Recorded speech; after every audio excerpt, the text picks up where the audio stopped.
hello, everybody. Good afternoon. I'm Susan Phillips. I'm the president of the Asian Chamber of Texas. Welcome to our webinar called Defining the New Normal. And I'm so pleased to have two of these most accomplished panelists today. We have Don Taylor and Sejal Mehta. Before I introduce them and read, just their quick bios, I just wanted to give you some background into how we came up with this webinar and the topics that we're going to be discussing. Because Don and Sejal and myself, when we were having our conversation about what we wanted to talk about, it was originally going to be about healthcare and mental health and what all the nuances that have arrived and have bubbled up with the COVID-19 situation. And we quickly realized that there's so much content here that we really wanted it to be a more organic conversation and let the audience and the attendees also take part in some of the conversation and have it be a little bit more interactive in that way. But that said, there's a lot of content here, and Don, I'm going to go ahead and start opening up and reading your bio here. So Mr. Don Taylor is an executive coach, consultant, and lecturer on leadership, healthcare policy, emerging healthcare change, and other exciting opportunities within today's dynamic leadership environment. His insights are based on almost 40 years of operational and leadership experience across the healthcare industry in federal, state, private sector, academic, and nonprofit organizations. Now, Don is a retired colonel who served in the United States Air Force for over 27 years in various roles supporting military, engineering, and healthcare. He has been the CEO of hospitals and served as the COO of Wilford Hall Academic Medical Center in San Antonio. He also led Air Force Theater Hospital in Balad, AB, Iraq in 2006 as the only non-physician to command there. As the health benefits and policy advisor to the Air Force Surgeon General, he was instrumental in developing the military plan TRICARE and created TRICARE for life benefits with Medicare and Senate House staff. That's quite an accomplishment. Now, he is an adjunct professor at UT Dallas and lectures at UT Southwestern Medical Center, where he teaches leadership, strategy, health policy, in population health, healthcare management, and clinical integration. He is also a consultant in the industry of culture and leadership coach. Now, he's also the president of the American University of Healthcare, where his team is developing a workplace program called LifeWorks. And this is to safely and effectively return to work in an uncertain pandemic environment. So he's the president of the BDP Consulting and serves on the advisory board for ThinkX Incorporated. Thank you, Don, for joining us. Now, Sejal, my lord, Sejal, and yet another just a novel of accomplishments here, but I'm going to condense it as much as I possibly can. Dr. Sejal Mehta has been a fellowship-trained, triple board-certified psychiatric physician in private practice for the last 20 years. She has been honored to work with children, adolescents, adults, and senior adults at multiple psychiatric facilities in DFW, helping community with mental health and chemical dependency. She is the president of the Psychiatric Medical Associates in Plano, the medical director at Millwood Hospital in Arlington, and also works with InterHealth Addiction Treatment Center in North McKinney. Dr. Mehta was born in Ahmedabad, India. She attended medical school in India, and after getting married, she moved to the United States in the early 1990s, where she did her residency and fellowship in psychiatry and child psychiatry, at the University of Kansas Medical Center. And she went on to become board certified in child and adolescent psychiatry, adult psychiatry, and addiction medicine. After moving to DFW in 2004, she went on to earn her MBA from Southern Methodist University and has been involved in clinical research and primary investigator for more than 20 clinical trials. And these, to list a few of the organizations that she is involved with, she is volunteering at the BAPS and BAPS charities, She's the chair of the Physician Health and Wellness Committee of the Texas Medical Association. She's the member of the Speakers Bureau of the Texas Medical Association. She's the chair-elect of International Medical Graduates section of TMA, and the vice president of the Texas Indo-American Physician Society Northeast chapter. And she's currently the president-elect for the Collin Fenton County Medical Society. Welcome, Sejal. Thank you so much for both of you. Now, I'm going to go ahead and open the conversation to Dawn. If you want to start, please. Let's get this show on the road. Sure. I appreciate the opportunity. Thank you. We're going to, we've all entered this kind of uncertain space, what we're redefining as a new normal, or maybe even a new just for now kind of space in not only our personal lives, but the work lives. And I know that Dr. Mehta and I have talked about this over the last week or two a number of times, that we all are facing a point of our lives of uncertainty at a level none of us have ever experienced in American society. We don't know whether we're safe at home. We certainly don't know if we're safe at work, and we don't know where to be and how to be to move to the next stage. So given that, I think we're dependent upon guidance. We're dependent upon experts. We're dependent upon other information. And right now, that information is not so clear. And I believe we all are seeking certainty and clarity in that space. So today's discussion really is, how do we navigate to find clarity in this new normal that we're trying to achieve?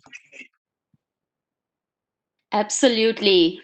Absolutely, Don. And you can hear me, right? Okay, just for making sure.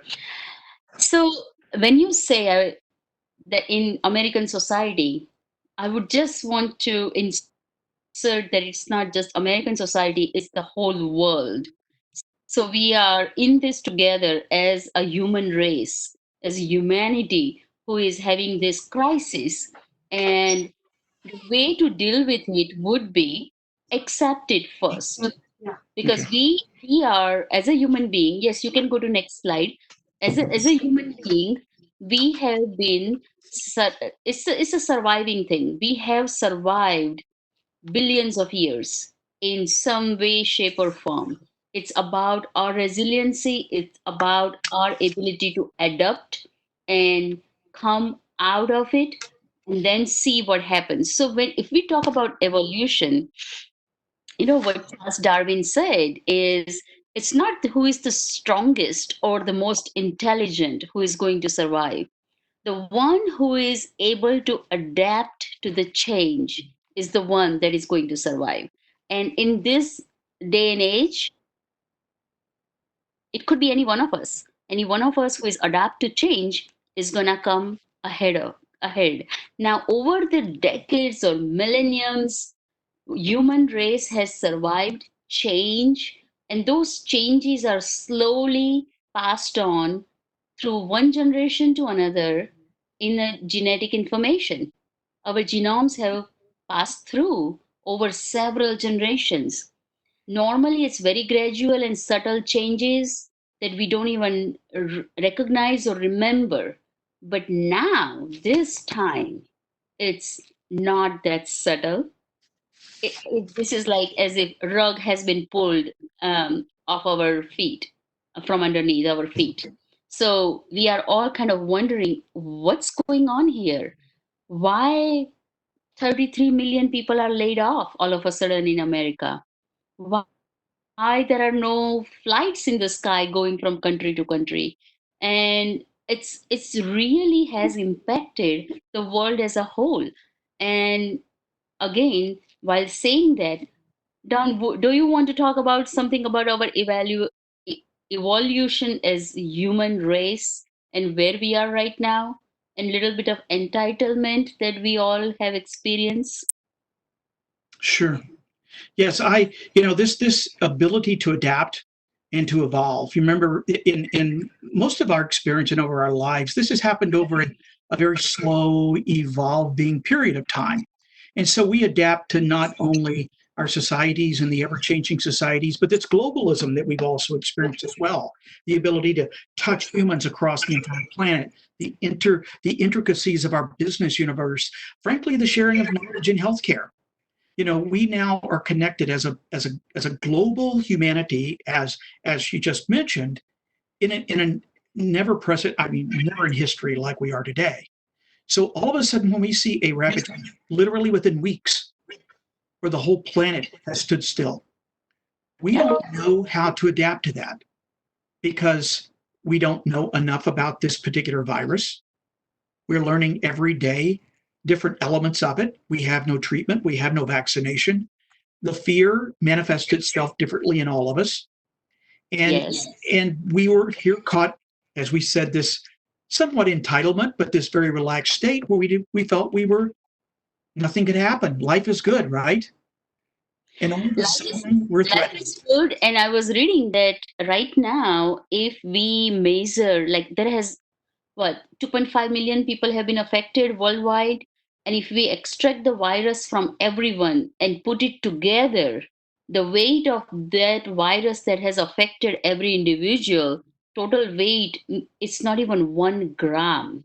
So that tiny little thing has stopped us on our tracks. We are the most advanced country in the world.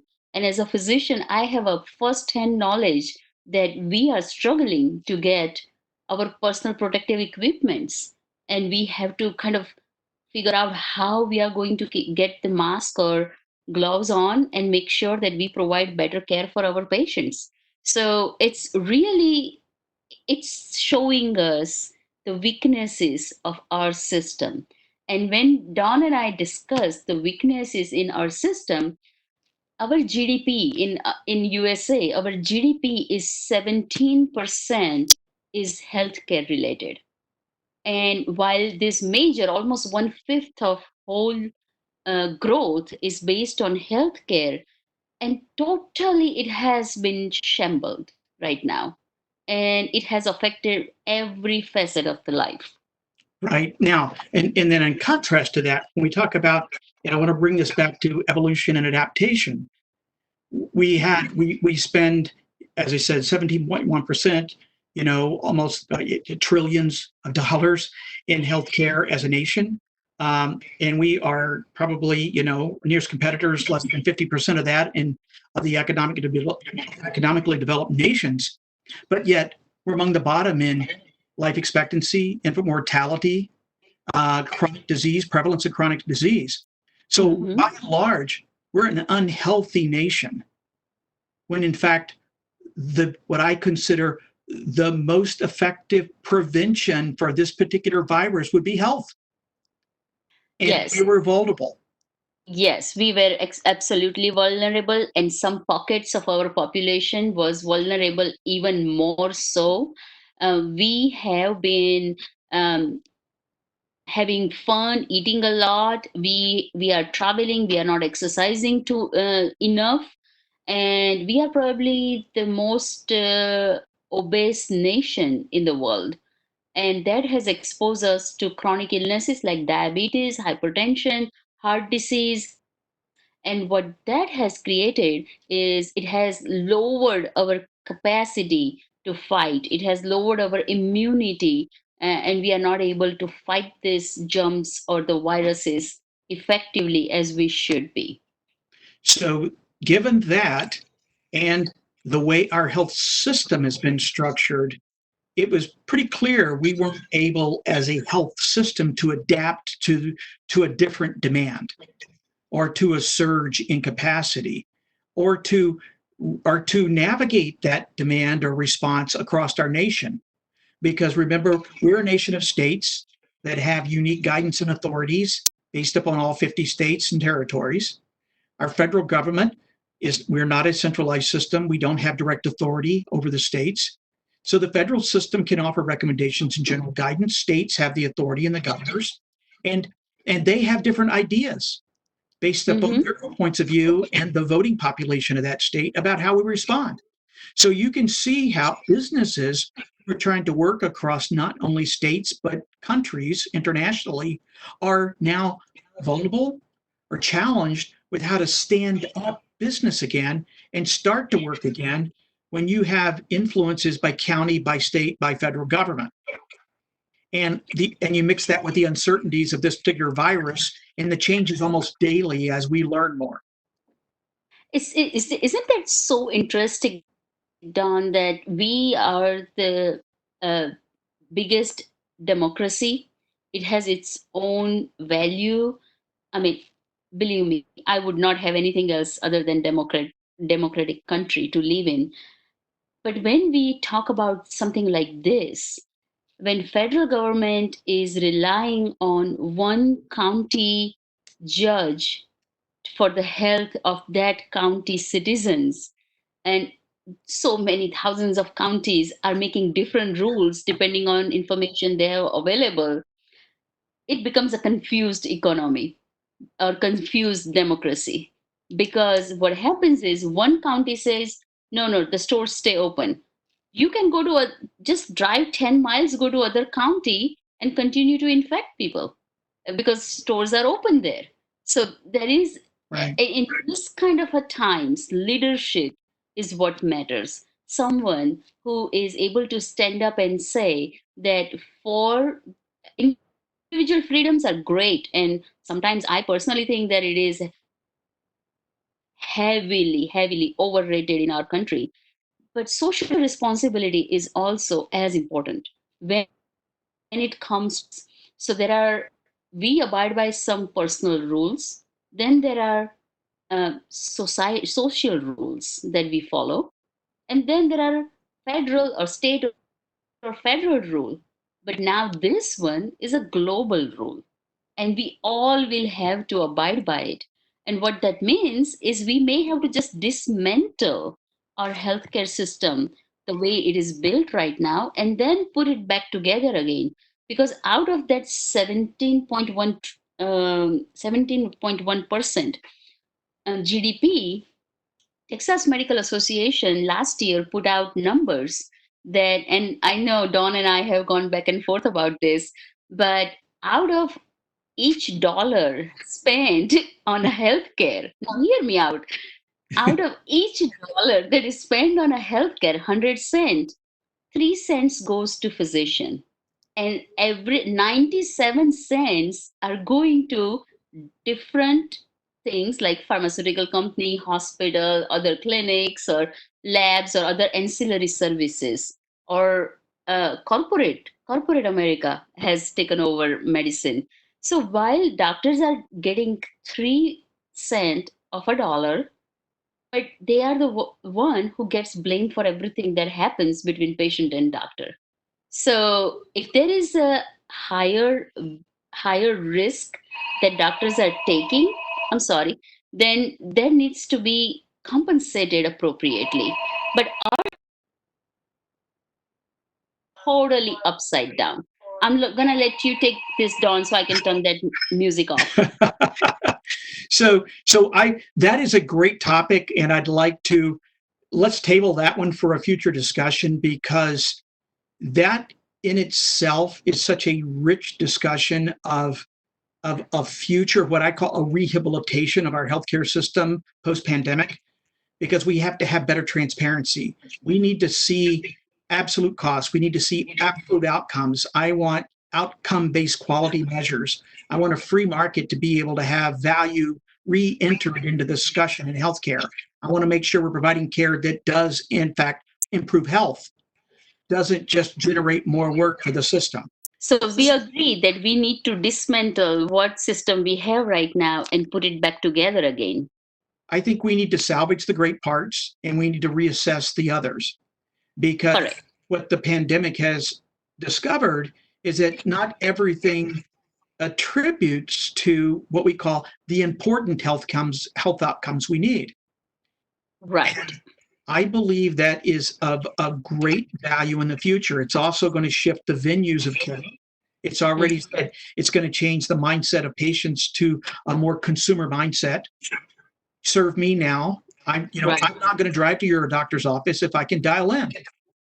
So I'm going to be served. I'm going to be a demanding customer. And all of this has sort of been revealed in this process about how You know, this. one other thing, Don, that has been revealed that I'm really amazed that we have 50 states and a doctor has to be licensed in the state that they are practicing or their patients are. So if I want to take care of someone in my neighboring state, I have to have a separate license, pay separate fee, Right. and have totally right. So that a doctor, I don't know anyone who has 50 license to practice in all states. All of a sudden this calamity hits and that restriction is lifted. Yes. It is Well, still that is it is great. right, and it is still depending on the state. There are some state that is making sure that okay, you make sure that we are aware that you are practicing in our state, fine.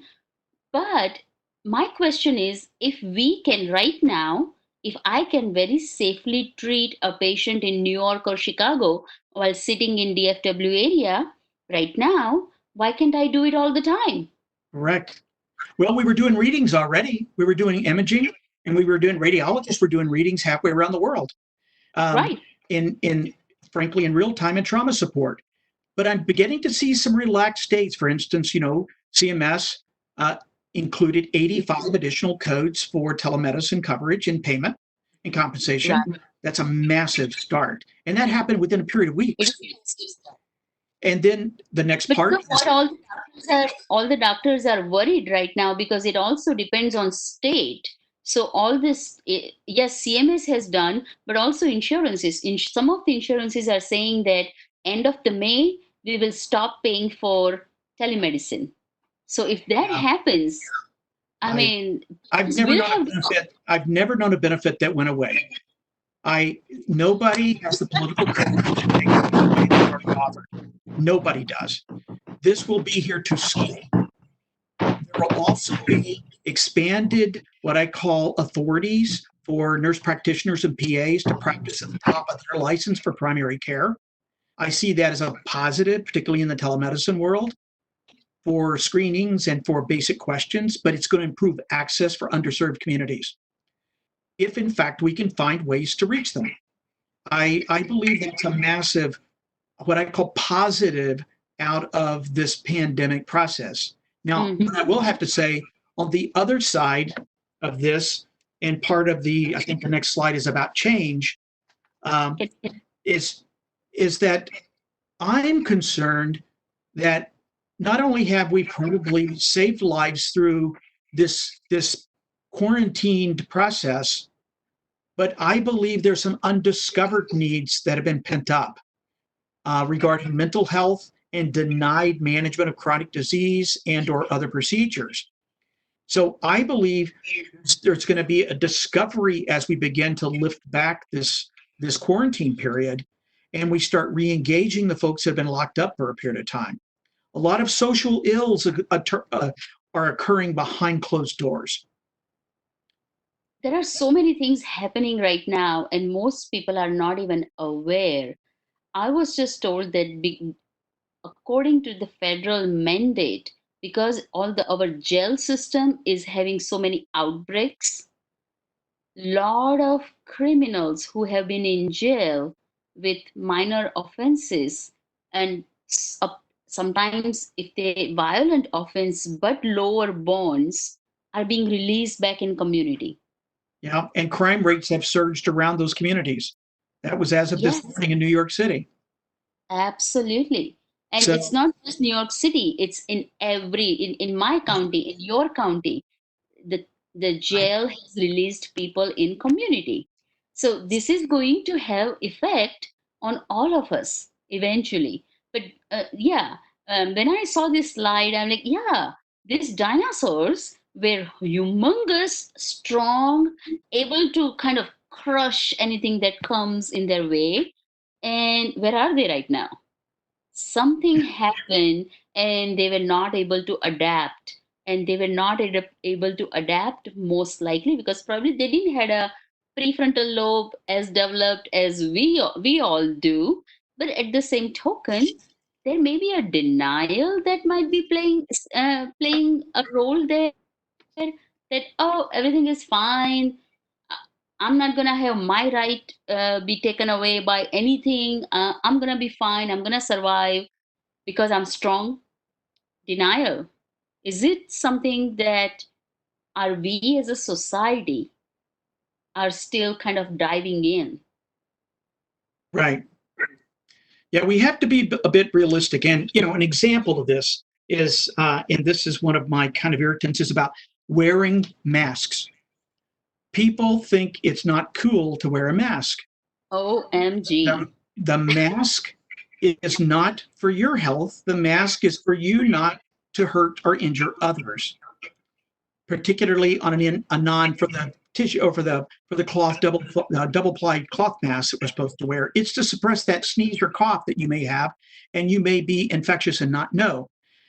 If somebody is not wearing a mask and you are, the infection potential at 6 feet is 70%. Yes. If they're wearing a mask and you aren't, that infection potential is 15. If you're both wearing masks, it's 1.5%. That's significant, because we And in society, right? It's not a badge of courage. I reflect back in my days when I was commanding in Iraq, and my medics working behind the wire were nervous because they didn't think they were taking the same risk as all those we were taking care of. We were healing. And I said, right. The job is here. It's not about being brave. You're brave by being here. You don't want to confuse courage with reality. Reality is, I must wear a mask to protect everyone I meet today. That's the reality. And we need to have that communicated.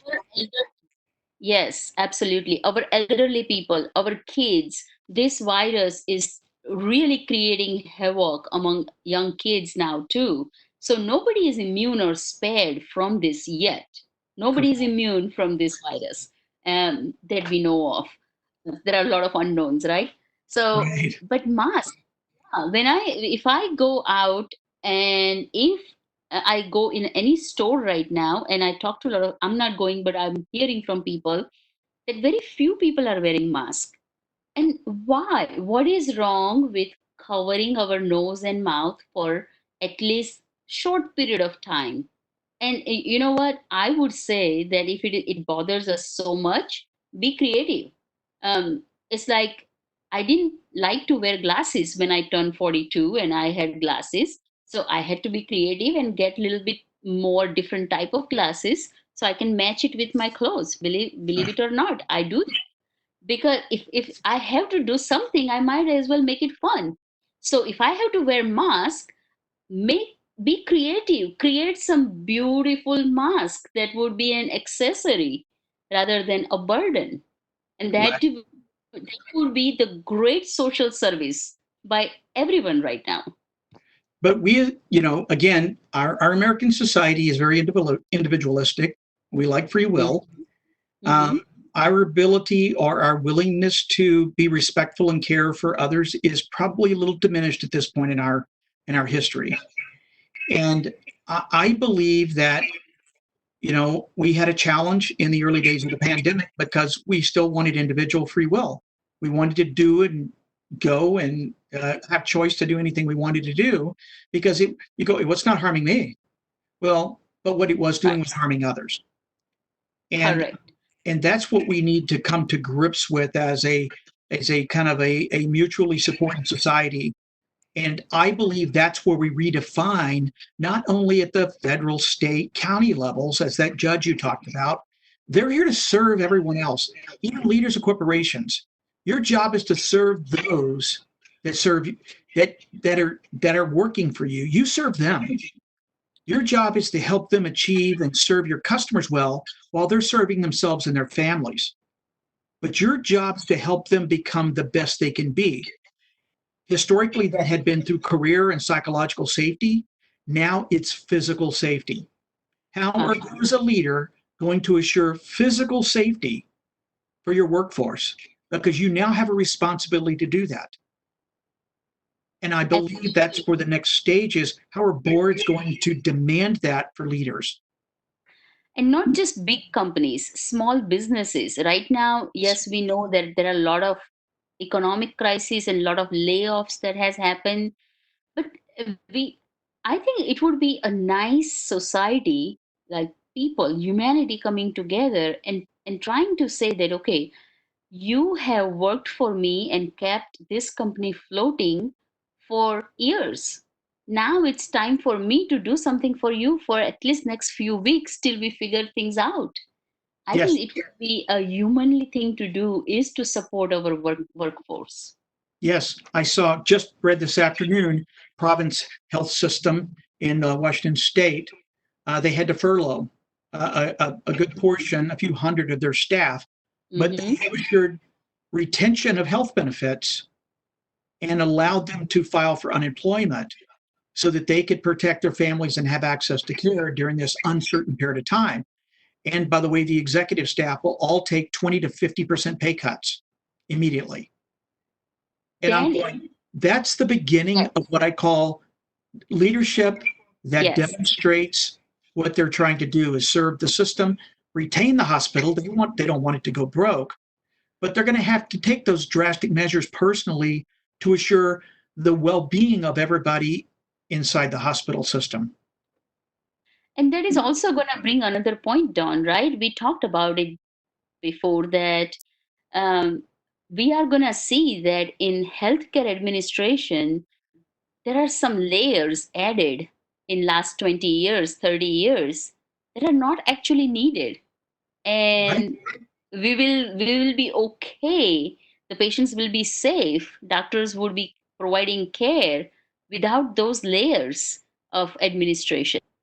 Yep. And we're going to see exactly which ones were related to what through this process because a number of those things have stopped and yet Mhm. healthcare continues. So it'll be a little bit of, and by the way, and again, variation by state. But I think we're going to see a lot of a reassessment of the way we deliver care and how care is delivered, maybe even how care is paid for. Uh, so we're going to see industries around healthcare, pharmaceutical industries, the insurance industry, all of those are going to reset based upon the needs that we've done. Now, I go back to the typical business. How does a typical business begin to restart in this environment under this new normal we're talking about? Right now, it's survival. Nobody will be able to survive. You will not have a business if your workforce isn't feeling safe enough to return to work, and if your customers aren't also feeling safe enough to walk into your presence or work with your staff. The Right. number Can one you? priority in returning to work is assuring safety. Right. Safety. You not only have to change processes, but you also have to promote it through communication, promote it Mhm. through social media, and you have to prove it with every staff member and every customer. Absolutely. We gotta remember that we are in a survival mode. We all are. Let's not deny that fact that we are in a survival mode. And it some people argue that no, if I want to go out, I can. Yeah, you can if you are alive. So we need to make sure that first we come through this together and then we will flourish and thrive. So absolutely like what Don said, first we need to decide if it is a restaurant or it's a shop or it's a doctor's office. How are we going to do this? Are we going to have a 6 feet distance between people? We are going to have a mask, a universal masking that everybody should be wearing the mask. And how are we going to make sure that customers and merchandise? Don, I asked you about that other day, and I was thinking more about it, that it's going to be very hard to go just walk in a mall and get a dress off the shelf and try it on, because you would wonder that someone else might have tried it just few minutes before and it may not be safe. Right? Or even go to the food court. Those are, small things like that now have to be you have to think about them in this new reality. And by the way, it's not just this COVID-19. There will be elements of this that will change us forever in the way we connect and their assumptions because of the global impact of any particular disease, virus, or threat. So I believe, first of all, in a business, how do I assure the physical safety of my staff? Well, there's lots of guidance and it's all over the map. It's very confusing. And I think the next slide talks about that. It's very confusing because there's some what I call very high level guidance, but it's very high level. And it starts at the federal government, global to the CDC, individual to the state, and then individually down to the local county or public health departments. They all have varying guidance that layer into this. Sometimes not necessarily aligned, sometimes very confusing. The point is, a business owner has a responsibility to decide what they must do and remain in compliance with all of those. Otherwise, they're at risk themselves. Your liability is significant. And I think that's important to understand as you kind of navigate. And that's what I'm trying to do from my just kind of gather up my own life experiences and say, how do I bridge the gap here between businesses, starting back, psychological safety, and health guidance? And that's exactly where every one of us is struggling and trying to figure it out. Um, you know, when we are constantly in that phase of panic, or when amygdala, our midbrain, is driving, which we have been in the state for last few weeks, that's abnormal. To be in that panic driven state is a temporary thing. As a human being, we cannot survive that constant stress of being anxious or being panicked. And that's where, if we are not able to start thinking this through, thinking about what tomorrow, even if it is different, and we have to accept that it is going to be a different tomorrow. So how we come back to our prefrontal cortex thinking, executive thinking, put those emotions and fear and anxiety in a neutral level and start planning ahead. And we will have to figure out, depending on individual business, there will be different things that we will be doing about how we are going to sit people 6 feet apart, how we are going to ask people to stay in their car till their appointment time, or different things like that. So being creative and then sharing that wisdom with our fellow citizens is going to be important. Again, social responsibility. Right. And then I think it's a responsibility of leadership in a company too to understand my margins may not be the same as they were in the past. My expectations of profitability now may be adjusted. I feel the same about healthcare, but I'll save that for another time because I believe there's plenty of money in healthcare. I just think it's stopped in the wrong hands. And the same in some other industries now. What is enough? Because now I believe there's this greater good that leaders now in almost every industry has to serve. Because if you can't take care of the mental health and physical health of your staff and the clients you serve, you will not remain in business because no one will come to you. So we have to find a way to help leaders understand things they must do, things they must do to manage their own risk, things they must do to stay in compliance, things they must do to protect their staff, equipment that you need to buy. That's with like my partner, Be Well, is that we want to make sure you're getting the right stuff at the right time. Like, for instance, one of the examples I give, all the businesses want test kits. Got it. Well, so your test kit arrived today. You have the crate on the back dock. What are you going to do next? Most companies have no clue what to do next because they need to be administered. There's a chain of custody for the testing. There's reporting to public health. There's a massive amount of other things that have to happen for testing to be effective and to be effective for you. And then you have this whole other world of privacy that I want to just mention quickly. Under phase one, your high-risk employees are not supposed to return to work. You have employees that are high risk, and the reason they're high risk, you can't know as the CEO because of privacy. So who's going to tell you they're high risk and you believe it? I think you have to have somebody in the midst of that to help you connect the reality of their health conditions to your expectation of work, and then tell you when they're the high risk under phase 2, their condition allows them to return. But everybody in your workforce, every one of your employees, you have to go through an assessment like that, as well as train. You have to train them on what social distancing really means. It's not just when you're in a meeting, it's also in the break room. It's probably even in the restroom for guys. The point is, you have to know how to do this, and you have to train it, and you have to hold them accountable to that.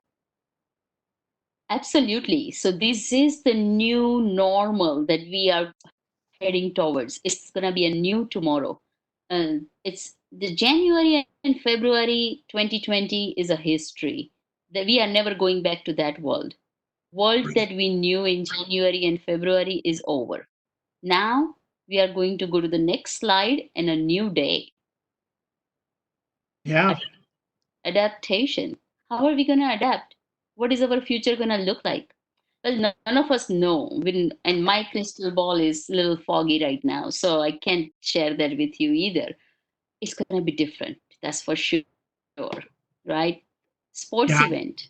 And when you look at all of these things here, it's just, it's good to be, yeah, these are like core elements of our society. These are things that touch our hearts, that touch our own personal values. Right. For me, it's like college football. It kills me to think that I may watch a game with no one in the stands. And too, they may not be able to touch each other while they are trying to chase the ball. Yeah, that's going to be interesting too. Yeah. So, and concerts, I mean, there's just so many things that we see differently. Like my wife and I are big fans of The Voice, and we've watched The Voice change from the in-person live tryouts to the virtual. There's something lost in that, but I've adjusted expectations that their performance is going to be a little different. And that's it. Changing our expectation and being a little bit more flexible is the new norm. Nowadays we all are on these webinars, different platforms like WebEx or Zoom or Central Ring Central. We a different platform that we are using, and most of us are communicating with that, which is great. What was not normal before is dog barking in the background, or cat jumping on your lap, or your kids tugging you. That's called unprofessional. But now that's what it is. That's the life. You are home. How long you are going to keep your kid out of the room? They are going to crawl in at some point. How long you are going to push your pets away? They don't even understand your sign language at times. So those our norms of professionalism is also changing a bit. Yeah, and I will say personally, I'm loving that part because I'm enjoying seeing humanity returned to our virtual connection. I love normalcy. I love real life. People are really people, and we all have things. We all have stuff. We have things, and we struggle in different ways. We're all struggling with this. We're responding to this in different ways, and I'm enjoying seeing this kind of other element of everyone's lives rather than this facade that I've seen in the workspace. So I'm enjoying that. Now, do I miss the other part? Absolutely. I miss the face-to-face connections. As I said, I teach and I do some speeches, and I miss that live connection with an audience because I get very passionate when I start talking about caring and serving, and particularly in the area of healthcare. And I miss that piece of the puzzle right now. I'm missing that. But I think that we're, as long as we all realize things will be different, we have to change ourselves and our expectations. And the way we work will be different. The way we connect will be different. The way we engage will be different. And let me just say this, the way we judge others should change as well. We're going to have to respond to this. And I'd like to do it in a healthy fashion. What would be that healthy fashion, Don? Well, first of all, you got to reduce the fear. You've got to bring some level of certainty back into uncertainty. I don't believe people will reduce what I call, or I don't think they'll reduce their fear element until there's certainty in a space. They want predictability.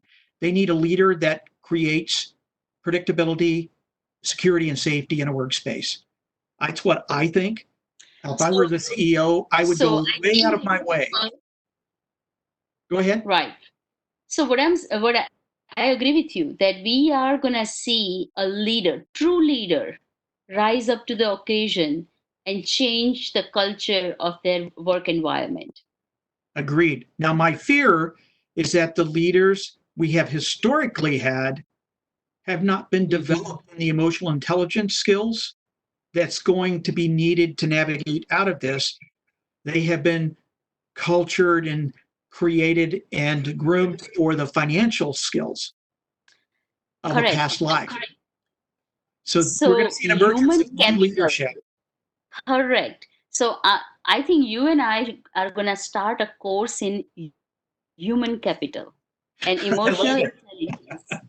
And that's the only way we are going to survive through this. Right. It is. Yeah.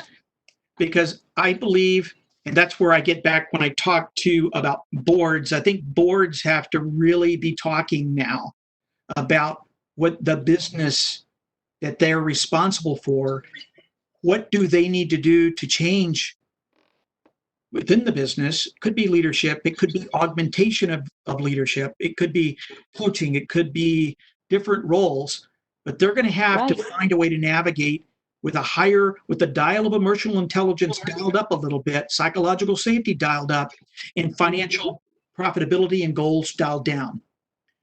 I just think they're going to have to find a way to do that. Absolutely agree with you, because while you are playing a chess as a business, and pawns, the workers has always been at the lowest in the totem pole, but now it becomes very important, because if people are not there, if the worker bees are not there, there is no honey, there is no business. Right. And by the way, we also know now a portion of the workforce can in fact function from home effectively. Well, we need to decide what that looks like. We need to renew the strategy. A company needs to rethink their strategy. They probably have adjusted a market a bit. But for example, I have 6 employees, and I told them that they cannot all be in the office at the same time. So they need to rotate. Two of them comes every day. Even down to, little things that I like to speak to is down to changing out your furnishings. You need to have everything you can sanitize, cleanable, like the airport lobbies. They're not comfortable, but you know what? You can clean them. Fabric can't be. Your office spaces and your meeting rooms have to be socially distanced. You're going to have smaller meetings with virtual alternatives or rotations. You're going to have hand cleaning stations. You're going to have check-ins. You're going to have break rooms that are designed differently. Your air systems have to be redesigned. You've got to drill everything back from, and I like to deconstruct it. You start with a healthy, mentally sound, psychologically safe workforce, and now you need to deconstruct that. What is it going to take to create that for me? And you peel back everything along legal and HR and IT and customer service and development and sales. You have to peel all of that back and rebuild it. And it's not going to be easy for most people, because change is hard for most people. And adaptation doesn't come that easily. So, and that's why American Psychiatric Association is predicting that we are, as a psychiatrist, we are going to be swamped with mental illnesses once this starts opening up. And we are going to lose a lot of people to suicide. And we are losing enough to this disease, this virus, and to suicide anyway. We don't want to lose any more people. So we need to make sure that we are available to the frontline healthcare workers and everybody else. And there should not be any stigma in picking up the phone and saying that, hey, I need help. Correct. We are socially distant. We are not disconnected. We Correct. need to stay connected with each other. Yeah, and this is where that really difficult balance is between the health of our nation and the economic needs of our nation, because Correct. unemployment at the rates we have today creates a suicide level that we can't deal with. So you couple that with an isolation and quarantine with a jobs prospect that we have today, that's a crisis. That's a crisis that may be more devastating to our society than the disease itself. It could be. Right. We just don't know yet, because yeah. again, We don't know that yet because we are right in the middle of that, in the eye of the storm. We are right there. So we don't know the destruction that is happening all around us. correct. It will slowly be revealed, and we'll know probably by the end of summer a lot of the realities there, but we'll also have a different economy. We'll have a different workforce, and businesses will be different as well. I just hope that the business are in fact understanding the importance of safety, of physical safety, and of realistic economic goals, kind of rewriting a strategy. Absolutely. And the way to deal with this is, since none of us know what tomorrow is going to look like, absolutely each and every one of us has to decide today that I'm going to be okay today. I'm choosing happiness, and I'm going to do what is right thing to do. Reach out to people that we like, a positive Right. impact in our life. Stay away from alcohol and drugs, because that is also is going to be another thing that we come out of this and we see that people have destroyed their lives just by drinking, because that's the only thing available right now, easily. And as I always say, that drug dealers always have worked underground, and they can continue to work even right now. So drugs and alcohol, these two things are really going to have a very negative effect. So please be safe in that regard as well. Absolutely. Absolutely. Because And everybody what has someone else who's counting on them. Everyone does. exactly, Sometimes we forget that. and we need to make sure that we are checking on our elderly and in nursing homes. We need to make sure that we are bumping up our safety, not just physical and mental safety, but like safety, because crime rate is going to go up. So Yeah. so we need to start taking those actions right now in thinking through this and putting the steps in place, so we are not caught off guard again. Yep. Yep. Preparedness will be a major element of the future state. I again, a whole other discussion, because back from my military background, we were always prepared. I mean, we always knew we were always prepared. I led a lot of the Air Force response to Katrina in southern Texas, and I can tell you, we were able to establish a hospital in 3 hours, because the staff was trained and equipment was ready. We knew it, and I knew all the equipment was good and everything, the supplies were available. I think we had sort of forgotten that life can change rapidly, and Mhm. we need to make sure that in the future state we're not caught off guard again. Now, granted, you may not know exactly the future challenge, and you may not have the right test kits available. You may not have the right medical equipment available, but you have to have an infrastructure to create it quickly. And And and that is going to be absolutely must. Right now, I do know that there is going to be a push for testing everyone, which is a good thing. Trace and figure it out who has it. But then a big schema of thing, we don't know what that test right, means, positive or negative. right. Now, So I would we challenge. gotta be very careful about that and think through rather than just getting on any bandwagon.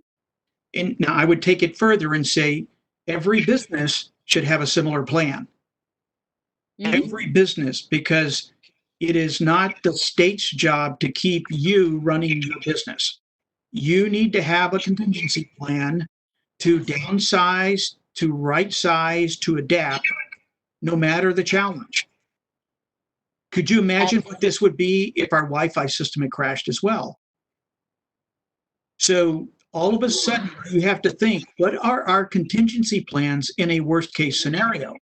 And those things can happen. And so every business leader must understand their obligation to have a contingency plan in place. And by the way, exercise it, teach it, train to it, and exercise it every once in a while so that you can pull it out of the shelf quickly and you can execute it in a 5-minute notice.